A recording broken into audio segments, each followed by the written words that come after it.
But our relationship to the natural world is pretty tenuous. We don't. We've sort of made a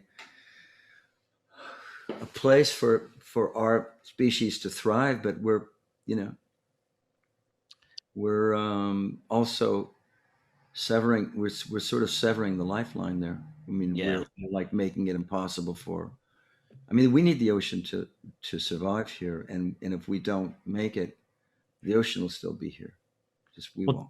the thing you did that's, I think, really cool about this song is that, like, that phrase "downhill from everywhere," it's kind of power is in its simplicity, and then you take it and it's this is the idea that you could call it any kind of like political or activist song, or even really an environmental song. Is It's literally a song saying we live uphill from the ocean. So if you put a thing down, it will go down in this direction.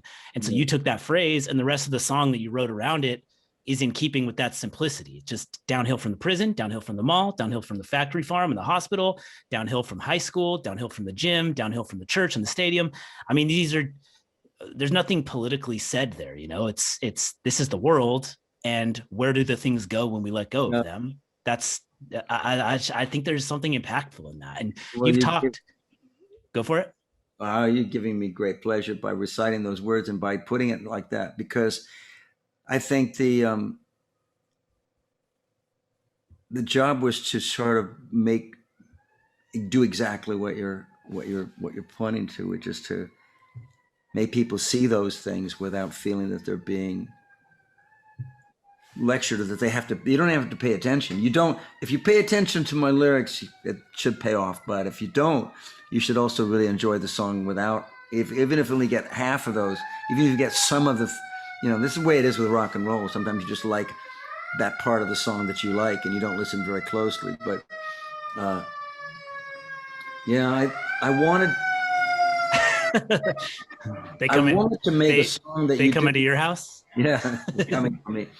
They, I wanted to make a song that you don't have to listen to linearly, and so, but if you're drawn to listening to if it's got to be infectious enough that when you do hear it over and over again, you eventually hear all the song.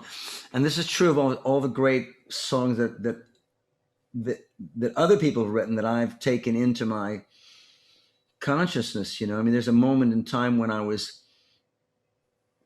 hearing "Like a Rolling Stone" probably for the thousandth time, but it was also like the first time. Yeah. And I suddenly was old enough or experienced enough to get a whole other layer of understanding about what otherwise they were just really infectious images. And that Dylan was always really great for that. And you, I, so I think it was like as an artist or even as a technician, musical worker, I think I hit on a thing with that song. That really worked, and I want to do more of it, which is just to present pictures that have a kind of impact because of the juxtaposition with one another.